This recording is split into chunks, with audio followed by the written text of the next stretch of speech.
Voltamos com mais um bloco do nosso Momento Esportivo especial com o craque, ídolo, Raul Plasman. Fez a alegria de muitos e tristeza de alguns também, né? Ele que fez muita alegria dos cruzeirenses e também dos flamenguistas e tristeza de muitos outros torcedores. Mas hoje ele está aqui para falar para a gente dessas alegrias, desses momentos todos que passou na sua carreira vitoriosa, um jogador que ganhou quase tudo que disputou. Raul, eu te fiz uma pergunta no último bloco a respeito da base. Zico, Adílio e vários outros, você veio da base também, as equipes revelavam muito. O Cruzeiro não tem feito isso muito. Ele tem uma história de que vende bem jogador, mas que revela pouco. Por quê, Raul? Na verdade, o Cruzeiro ele revela jogadores, né? Muitos deles, por exemplo, o Dudu acabou de ser vendido aí, é um jogador revelado na base. Acontecia a venda por uma necessidade de cumprir, né, com os seus encargos, né? O Cruzeiro tem uma folha salarial muito grande, então muitas vezes o torcedor não entende que o Cruzeiro tem que vender. Aliás, não é só o Cruzeiro, o Flamengo, o Fluminense, Botafogo, o Corinthians. O Corinthians menos agora, né, porque ele está comprando, né? Está comprando mal, mas está comprando gente gorda, né? Pois é. Então, para jogar bola, está comprando mal, mas está comprando, não vende. Mas, de qualquer forma, há uma preocupação em relação a isso, a venda de 1 ou 2 jogadores por ano, para que você sustente, para que você possa cumprir com a folha de pagamento dos profissionais.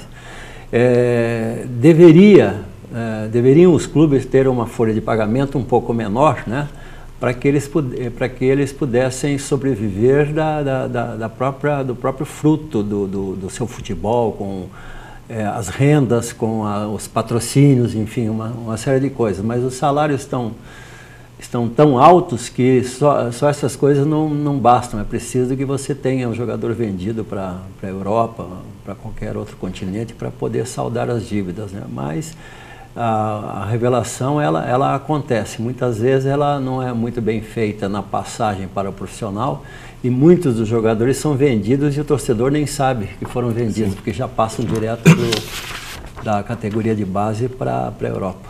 Com a análise que você faz do futebol que você praticou, jogou na sua época, era melhor, o nível era melhor, porque hoje ele está inflacionado, você acabou de falar. Muito caro. Outra pergunta.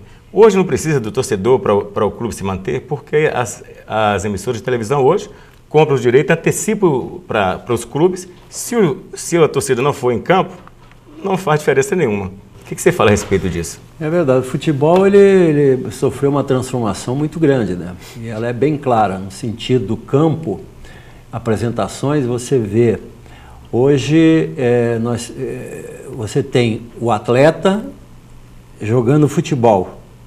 No meu tempo não havia atleta. O único atleta daquela minha época era o Pelé. O Pelé, inclusive, foi eleito o atleta do século. Não é jogador de futebol do século, não. É o atleta. É muito mais do que simplesmente um jogador.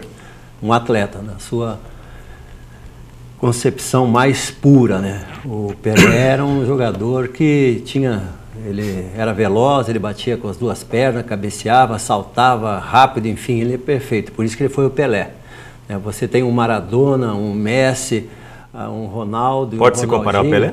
Não pode, pelo seguinte, porque você tem um Pelé que fazia isso tudo com perfeição. Você não sabia se ele era canhoto, destro, ele cabeceava muito bem, saltava muito bem. O Messi, o Maradona, por exemplo, inclusive o Maradona não sabia cabecear, teve que fazer um gol de mão, né?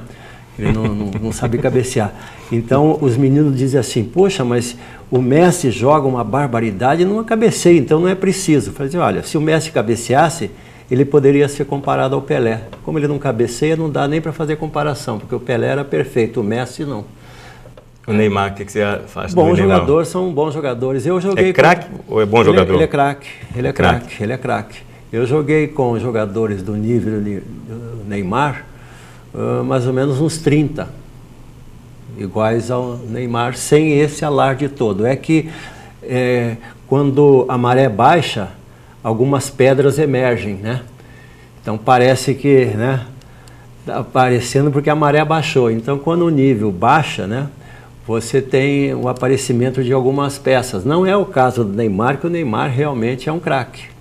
Mas ele está reinando aí praticamente sozinho. Você tem um Ganso, que é um bom jogador, não é nada mais do que isso. e alguns outros aí que estão rodeando. Tanto é que o Ronaldinho, sem a menor condição física, e o Adriano, com 140 quilos, é capaz de jogar no Flamengo, não porque ele ainda é o Adriano, é porque a maré baixou e essas pedras estão aparecendo. Raul, a história da camisa amarela. Você é reconhecido pelo jogador da camisa amarela. Isso aí foi uma... as pessoas hoje, elas quase que não entendem por que ela causou tanto assim, furor, né? Que ela foi um acontecimento. Hoje não, o cara joga de cor de rosa, não tem problema nenhum. É que na época não era hábito, era preto e cinza a camisa. E eu, quando fui fazer meu primeiro jogo, o goleiro era muito pequenininho e eu peguei a camisa, também tem que se explicar, que nós jogávamos com a mesma camisa durante 2, 3 anos. Ninguém dava a camisa para ninguém, ninguém pedia também, né? Então a camisa era a mesma, ela ia encolhendo. Então a camisa não serviu para mim, a camisa do Tonho, que era o goleiro na época. E eu tive que pegar um moletom emprestado e cor amarela. Com amarelo. A rivalidade entre as torcidas sempre aconteceram. Hoje eles estão mais violentos, né? Agora, deixa eu te fazer uma pergunta. Por que a torcida do Atlético, outras torcidas, chamavam você de Vanderleia? Por causa da camisa amarela, cabelo comprido, uma época dos Beatles, do Rolling Stones. Então todo mundo que tinha cabelo comprido era bicha. Roberto Carlos era bicha, Rony Von era bicha, o Raul era bicha, o John Lennon era bicha. Todo mundo era bicha, não podia ter cabelo comprido. Então era uma época de muita taxação assim, de coisa. Hoje o cara anda de brinco, não é bicho. Se eu pusesse um brinco na época, Deus do meu livro, o cara ia jurar que eu era. Isso te incomodava quando a torcida que pegava em seu pé? Não, eu via como uma maneira de interagir, né? Eles queriam provocar. E eu falava assim, poxa, tem o Tostão aqui no time, que é o cobra do time, a seleção brasileira, tricampeão do mundo, né? E eles estão preocupados comigo, então eu sou mais importante que o Tostão. Ok. Olha, nós estamos batendo papo com o Raul Plasma, ex-goleiro do Cruzeiro e do Flamengo. Nós vamos para mais um intervalo comercial no oferecimento da Carine Lessa Confecções.